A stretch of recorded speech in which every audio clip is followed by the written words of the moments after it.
There's been some regaining of control on what's known here as the Royalist right. Right. Yeah, Now, Ellington's horse, here's Ellington's horse. This is the Scottish horse. So uh he's purple and he's blue, right? I'm colorblind. So Ellington's yes, Scottish horse.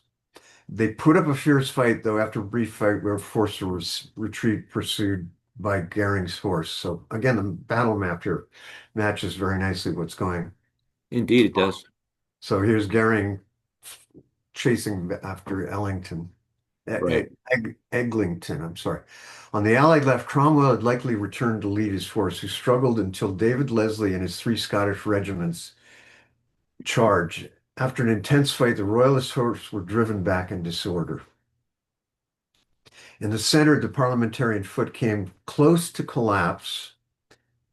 This is the Royalist side, the parliamentarian foot, I'm sorry, The orange, yes. the collapse. In the gathering twilight, the wounded Sir Thomas Fairfax, again leading removed his white handkerchief, again the battle marking, which indicated he was on the parliamentaries side, Okay. his hat, and he rode through the heart of the battle from this side of the battle, right through the heart of the battle, to rally Cromwell to counter the rout occurring on the right flank. Fairfax then joined Cromwell's assault on the Royalist Byron's and Rupert's horse. So they're fleeing. Wow. Rupert. Yep. According to a Royalist soldier with the right flank foot, he watched the Royalist horse fly along by Wilsop Woods, back here, Mm. as fast and thick as could be. And according to another eyewitness, parliamentarian Lord Say, S-A-Y-E, herein indeed was good service David Leslie did that day with his little Scotch nags. Again, the Scottish horse were smaller than the English horse. Yes. That when a regiment of the enemy was broken, he then fell in and followed the chase, doing execution upon them and keeping them from rallying again and getting into bodies. In other words, forming up again. Right. Prince Rupert was separated from his men. And according to a royalist telling, this is the royalist side again telling, being surrounded by his enemy, killed 4 or 5 with his own hands, and at last he breaks strangely through them.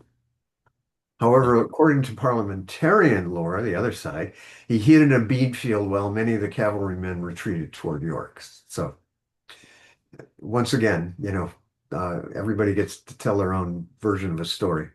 Right. Goering, after successfully routing the Allied force, swept up the ridge in pursuit of the fleeing cavalry and other infantrymen. Panicked civilians, spectators from the neighboring villages had joined the melee. So often with the battle, like you hear this, that the local villagers would come out. And I know in the U.S. Civil War, people came out of Washington, like the women and men came out with their parasols and their little tea services and watched the battle. Yes. They suddenly end up in the midst of this battle. So the panicked spectators joined the melee. Goring's forces fell on the Allied baggage train to the rear and began plundering this. This diversion of his forces has been judged harshly in hindsight. Unlike Cromwell, who held his force together up here, allowing a swift maneuver to support the Allied right flank, Goring's failure may have contributed to the eventual Royalist defeat. Mm. Now, Fairfax, meanwhile, who was up with Cromwell, fighting here, and the Royalists are fleeing back toward York along some of these northern ropes, rejoined the battle effort or a narrow escape. And here's from his own account. Having charged through the enemy and my men going after the pursuit, returning back to go to my other troops, I was gotten in among the enemy, which stood up and down the field in several bodies of horse. So he's up here. Uh-huh. Taking the signal, again, his hat, allegiance to the parliamentarian forces out of my hat, I passed through for one of their own commanders. So he Yeah. passed through and they think he's one of their commanders, so he doesn't get touched. And so got to my Lord of Manchester's horse, and there must have been some Manchester's horse here in the other wing. Okay. Only a cut on my cheek, which he'd been given earlier in the first charge way back, and a Right. shot my horse received. So interesting here. The horse is shot, but apparently he's still riding it.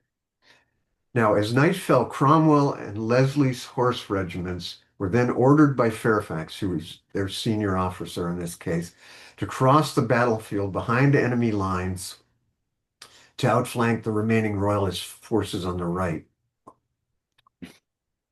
Uh, at the sight of Allied cavalry coming across here, I believe, approaching them from the rear and flank, many of the Royalist foot may have pulled back north to present a new front, and this does show a shift in that direction. This allowed Crawford's infantry, I'm sorry, possibly with the help of some Scots to push further north and link up with Cromwell's right. Cromwell, possibly supported by some of Leslie's horse, crossed behind enemy lines by the light of a rising harvest moon. Uh, the Allied horse and foot gradually pressed east and began to roll up the Royalist line. So they're rolling them up. Wow. So John, we're like 10 o'clock at night now or something, huh? Something like this? I've got the time here shortly. According to Cromwell's nephew, Captain Valentine Walton, just then came our horse and foot from chase of the Royalist right wing, and seeing the business not well in our right, came in a very good order to a second charge with all the enemy's horse and foot that they had disordered on our right wing, that the Royalists had disordered the right wing. And here came the business of the day. And this is Captain Walton, who was wounded and died a few days later, had made that testimony at some point. Okay.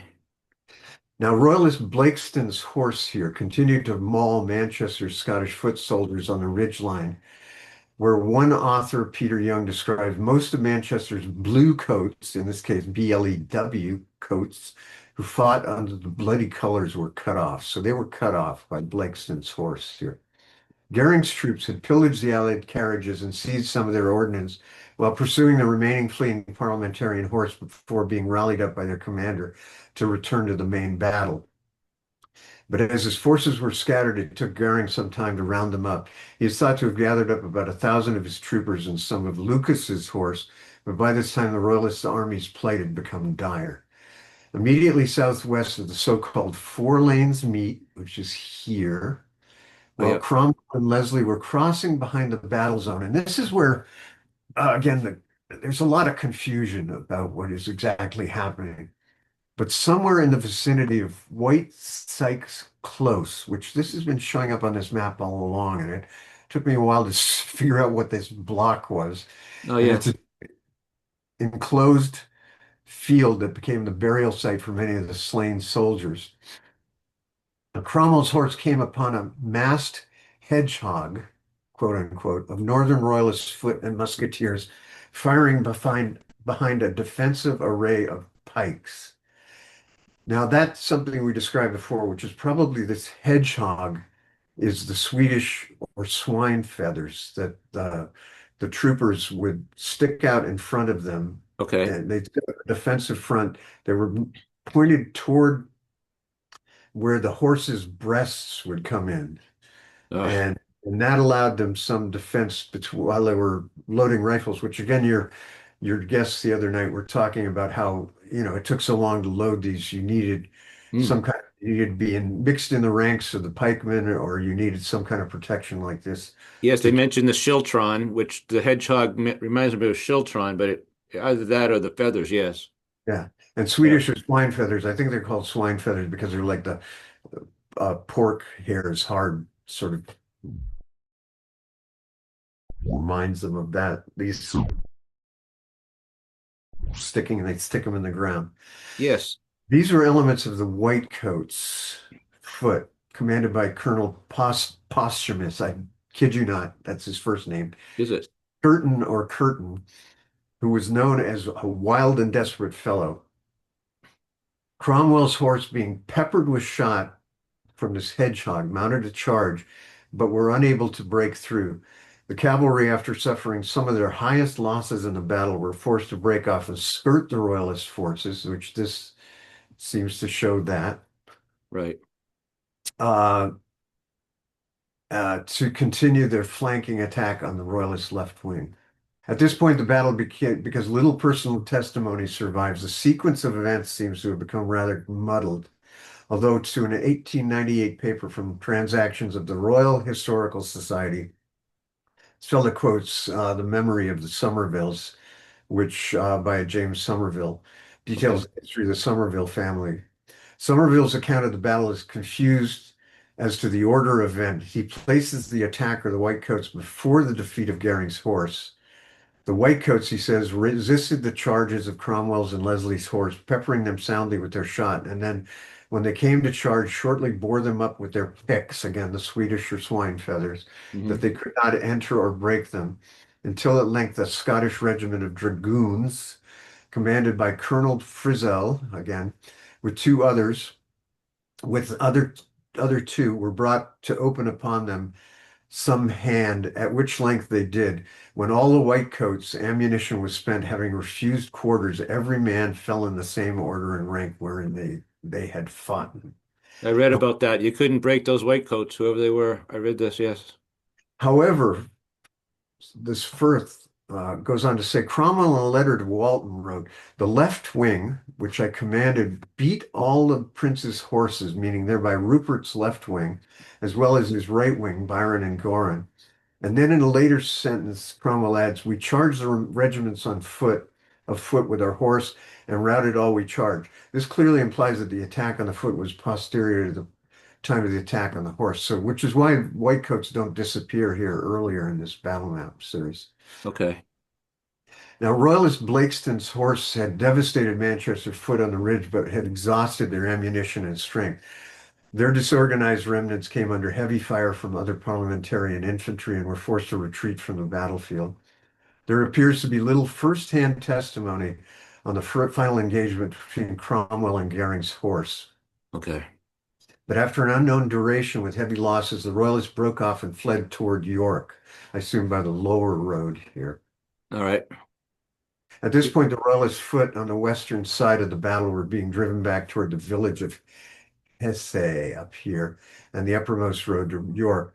It's believed Cromwell's forces were too exhausted to make chase of Goring. It's now close to 10 o'clock at night. Mm. Several thousand Royalist horse remained scattered throughout the northern of the four lanes meet, but were too broken to fight. Again, the sequence of events is so confused as to when Newcastle's force Whitecoats were being eliminated. The Whitecoats' last stand is said to have lasted over an hour, and according to one of Cromwell's troopers, Captain Cambay, they fought it out until there was not 30 of them living. And there's a quote by Lambie, the sole regiment, after a day was lost, having got into small parcel of ground, ditched in and not easy to access of horse, would take no quarter, and by mere valor for one whole hour kept the troops of horse from entering against them at near push of pike. Wow. When troops did enter, they would have no quarter, but fought it out till there were not 30 of them living. Those that had who habit was to beaten down on the ground as the troopers came near upon them, though they could not rise from their wounds, they were so desperate as to get either a pike or sword, a piece of Cambie, Wow. piece of them, and gore the troopers' horses as they came over or passed them by. Captain Cambie, then a trooper under Cromwell, and an actor, whatever that means, who was the third or fourth man that entered in amongst them, protested he never in all his fights he was in met such resolute and brave soldiers of whom he pitied so much, and he said he saved two or three of them against their wills. If you hear a compliment from the opposing side, you want to believe it in these situations. I think at least that's how I think. Yeah. So this was the end of major fighting at Marston Moor. Okay. And here's Lieutenant General William Ballay, the Scots commander of the right-wing Parliamentarian foot. Um, and on the winning side, and there's his foot right there. Ah, yes. Late that night, York's Micklegate, another gate of the town, was a scene of disorder and suffering as refugees from the battle, many of them wounded, were being kept from entering the town. Interesting. Really? Between midnight and 1 a.m., Prince Rupert again, of the Royalist side arrived, coming out of his hiding in the potato field or wherever he was, Right. and gained easy entrance. Rupert joined Lord Ethan, his deputy, around 1 a.m. on July 3rd to send messages to troops still on the moor that they should return to the town. The Marquis of Newcastle returned and retired without meeting with Rupert or Ethan. Excuse Still in me. his carriage, was he? I guess he took his carriage. I don't know. It's interesting, a carriage, yeah. Mm. At some point on the third, the three, Rupert, Newcastle, and Ethan, considered a plan by Rupert to gather the remaining foot in the town, foot soldiers, infantry, to rejoin the battle. This was vetoed by Ethan. And Mm. according to Ethan, when asked what he would do, Rupert replied, I will rally my men. To the same question, Marquis Newcastle said, I will go to Holland. He looking upon as all is lost. So he's done. He tried to quit earlier. Yep. Uh, that same day, Newcastle rode out of York, eventually taking a ship to Hamburg, Germany. Mm. Which he probably owned half of anyway, so Yeah, right. he was wealthy. He was extremely wealthy. Right. I'm sure he's a lot less wealthy now. He's probably squandered a lot of his fortune. But Yep. back on the battlefield during the night, the Earl of Manchester was the only one of the infantry commanders who remained with his troops. Around 11, he rode among them, praising them and promising them food in the morning. The conditions of the surviving troops were miserable, few having eaten much the last 4 days, and, quote, having no beer at all, Hey, tough. which would be important to me too. Yeah. Now, again, the beer, because the clean water is always a problem. Yes, exactly. The only water available to the troops was in the puddles created by the horses' feet, if you can imagine. Mm. This is awful stuff. Well, one thing I want to comment, if I can here, John, Sure. I just want to insert a little commentary here, if I can. I've been reading about Rupert. As I said, he was 23, between 23 and 24 on this day. And he had before, and again will, and eventually proved his sort of downfall from the military, you might say, that he was, because of his age, some of these other people you've been mentioning here, his quote unquote peers are in their 40s and 50s. They've been not that he didn't have a lot of tactics in his head and a lot of experience as well, because he had been at this since he was about 14 or 15. Um, he couldn't quite come head to head with them as far as he was he was let's say too fast moving for them, too hot headed, too reactionary, you might say. I guess impetuous would be the word that they might have viewed him as. And I remember reading too about he and Newcastle had a lot of struggle, and yeah, Yep. there Rupert ends up being, appointed by Charles afterwards as the head of the remaining army, which is not much. Right. Uh, so Manchester's the only one of the infantry who remains with his troops that night. Lord Leven, who earlier fled the battlefield, went home. Yep. He's in bed and gets gently awoken and informed by Lieutenant James Somerville, who is maybe one of the Somervilles that Lord Somerville was writing about his ancestors. Yes. Somerville arrived from the battlefield and, quote, tells him, all is safe. May it please your excellency, the Parliament's armies have obtained a great victory. Ah. To which Leven, upon hearing this, knocked upon his breast and says, I would to God have died upon the place. So, Leven and who else was it, had fled the scene. Uh, uh, Lord Fairfax, and so they're Oh, not. yes. Yes. They're rather humiliated. In the morning of July 3rd, Manchester, Fairfax, Crawford, and Cromwell surveyed the battlefield and were greeted by the sight of thousands of dead and wounded, Oh, many already stripped of their clothing, arms, and valuables, because people would loot the battlefields right away. yep. Many of the looted had been murdered Many of the wounded had been murdered by looters or died unattended overnight. Wow. What a They just scene, didn't John. have, I mean, there just weren't that many doctors on the field. Hmm. It's July too. It's relatively warm, but still laying Yep. all night wounded on a battlefield. Can't imagine. Right. Prince Rupert's sumpter horse and consumption, there's there carrying clothing and provisions was found on the field, as was the body of his beloved dog Boy. That's Right. a very famous part of the thing. There's a contemporary woodcut of the death of Boy. Mm. Prince Rupert's dog at the Battle of Marston Moor. Boy is shot by a musketeer as a witch looks on. Now, what that's about, can I cannot say. Right. Um,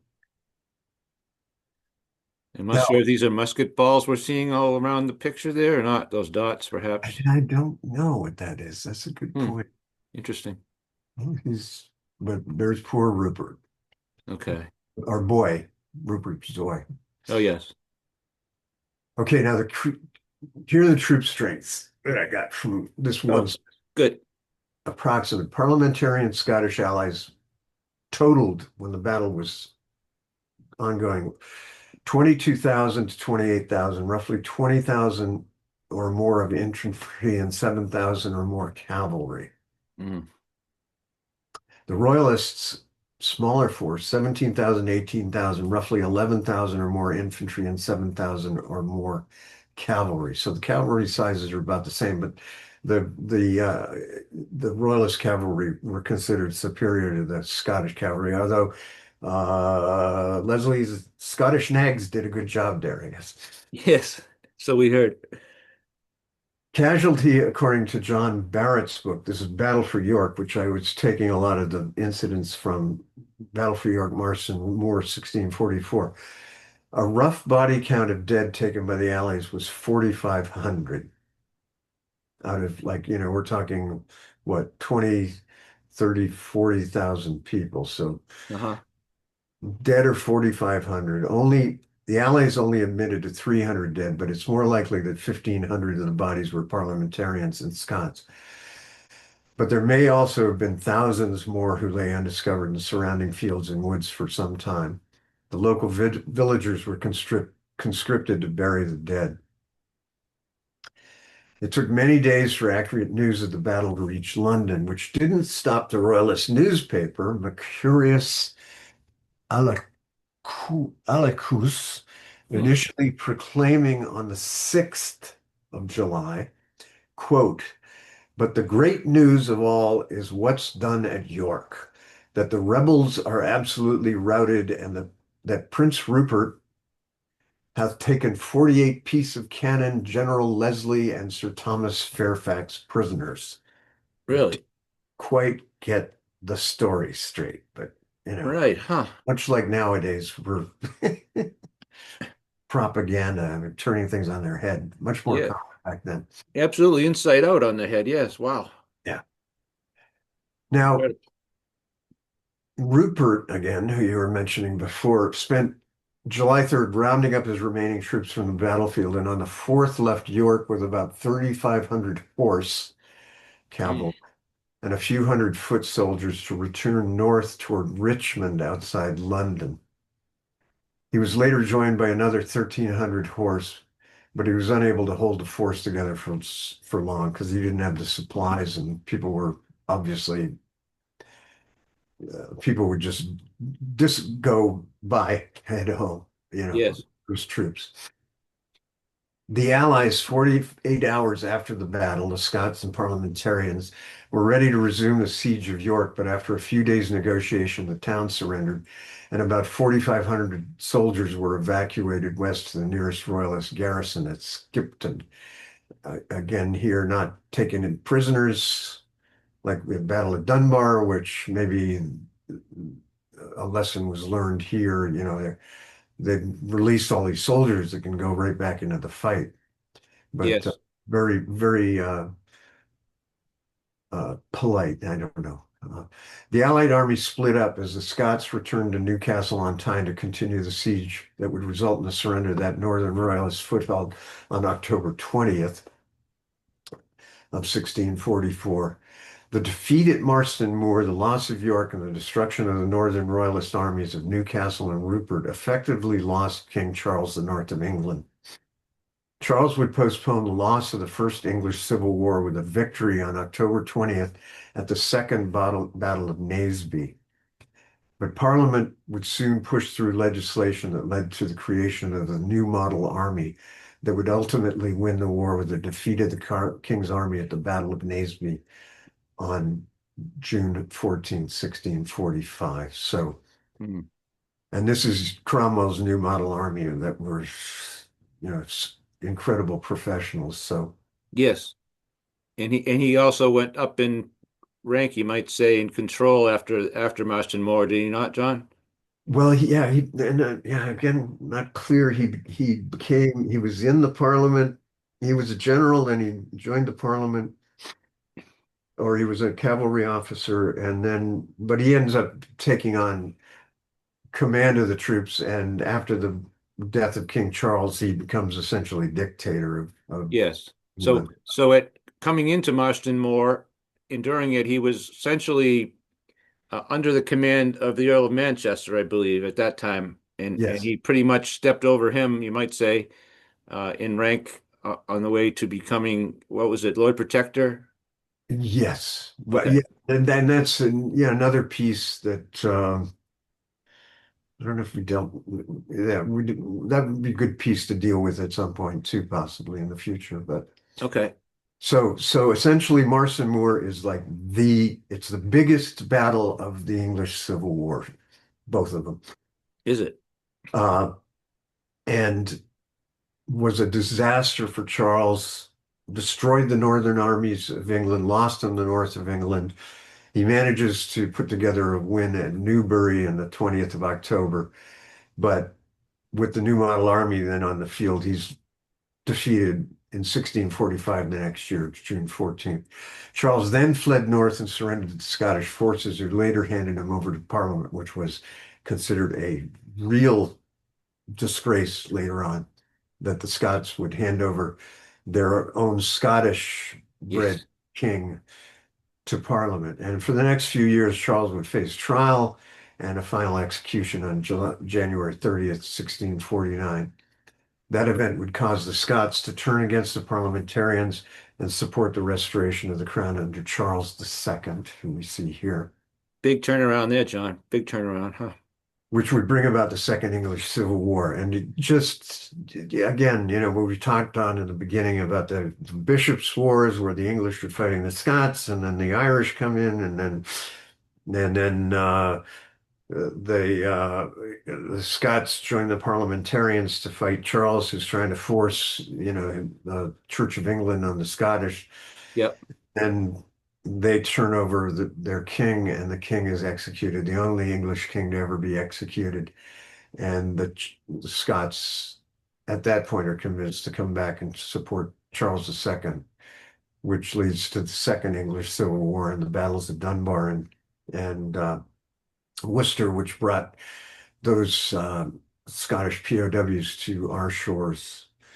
And here's a great piece of propaganda, a broadside on the beheading Mhm. of Charles I, satirizing Cromwell as a preacher and showing Thomas Fairfax as the executioner, or maybe this is Lord Fairfax from the British Museum. Mhm. Now, the next time Cromwell and Leslie, who's David Leslie, who would become the general of the Scots forces at Dunbar in the Oh, yes. second. The next time Cromwell and Leslie on a battlefield, it would be as adversaries. And that is, Okay. I find so interesting because at Leslie uh, had fought with Cromwell, so he saw what a masterful soldier he was. He then goes to the Battle of Dunbar and he gets his tail handed to him by Cromwell. Mhm. They outnumbered them. And by the time of the Battle of Worcester, at the end of the Second Civil War, uh, Cromwell's attacking the city of Worcester with Charles II in the city and the Scots to the south, and and um, and uh, Cromwell does the first.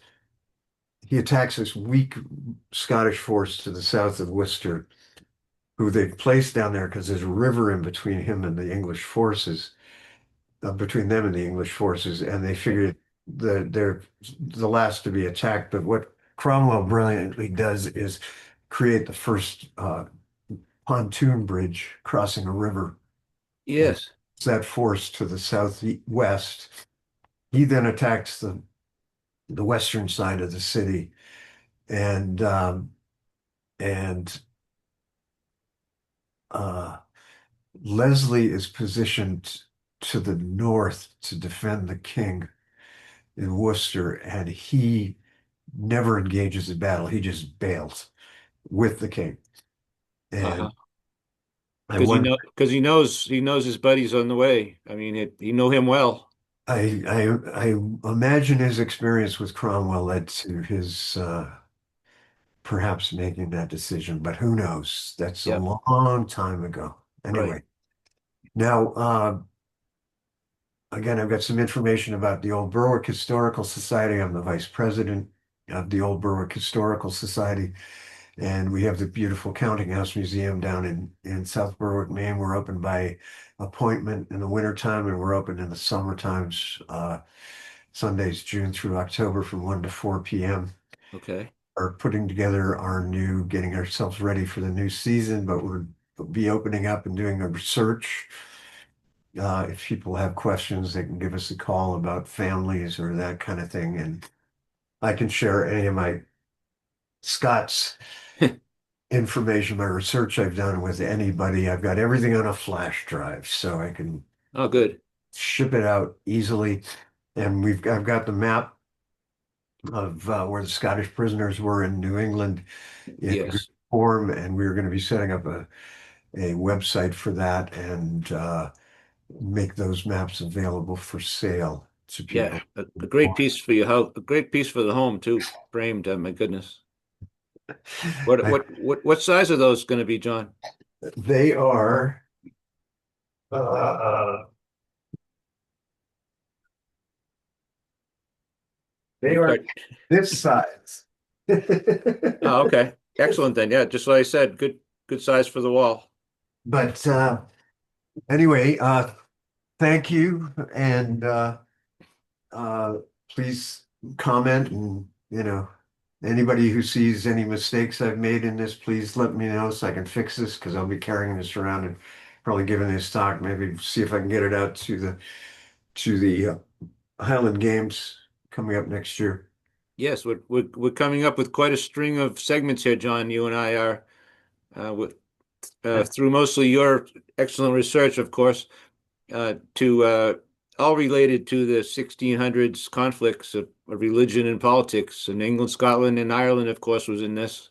Yes, All right, thank you again, John I Demos appreciate it from so much. the Old Berwick Historical Society. Take care, Ray. All Talk to right, you. we'll talk soon, I'm sure. Great. All right, touch on everyone. Good night. Bye-bye.